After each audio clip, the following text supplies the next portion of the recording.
In today's video, I'm going to teach you how to create and edit a user profile in Salesforce. Whether you're setting up initial profiles for your organization or making updates to existing ones, knowing how to efficiently manage user profiles is key to maintaining your Salesforce environment.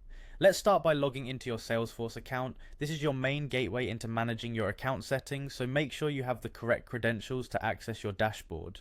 Once you're logged in, direct your attention to the top right corner of the screen where you'll see a gear icon. This icon is your shortcut to the settings panel, granting you access to a variety of customization options. Go ahead and click that gear icon, then look for and select Open Advanced Setup. This will take you deeper into the administrative tools Salesforce offers, allowing you to tailor the platform to fit the unique needs of your organization. In the setup interface, you'll notice a quick find box. This is one of the most handy features when navigating through the Salesforce setup, as it allows you to quickly search for specific tools or settings. Type profiles into the quick find box and hit enter.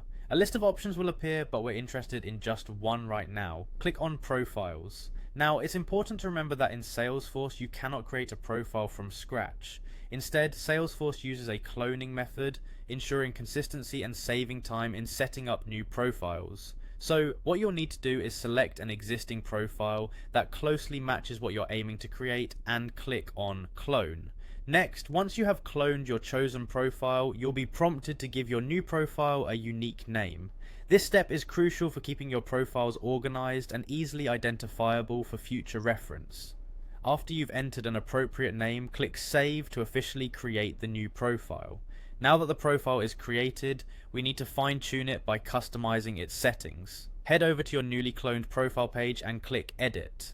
This is where you will specify permissions and settings that align with the roles within your organization. Pay particular attention to the permissions you want to grant, as these settings can drastically affect what users are able to do within Salesforce. After you've made all your necessary changes and tweaks, make sure to click Save. This ensures all your modifications are stored and implemented. If you need to edit an existing profile, again navigate to Profiles from the Setup menu. Select the profile you wish to alter by clicking on its name. Within the profile settings, you can update various sections like object permissions, user permissions, and app visibility to match any changes in your organization's needs. Remember to hit Save once you're satisfied with the edits. And there you have it. With these steps, you are now equipped to create and edit user profiles in Salesforce, offering you the flexibility and control needed to manage your team's access efficiently. Thanks for watching, and be sure to check out our other resources for more tips on optimizing Salesforce.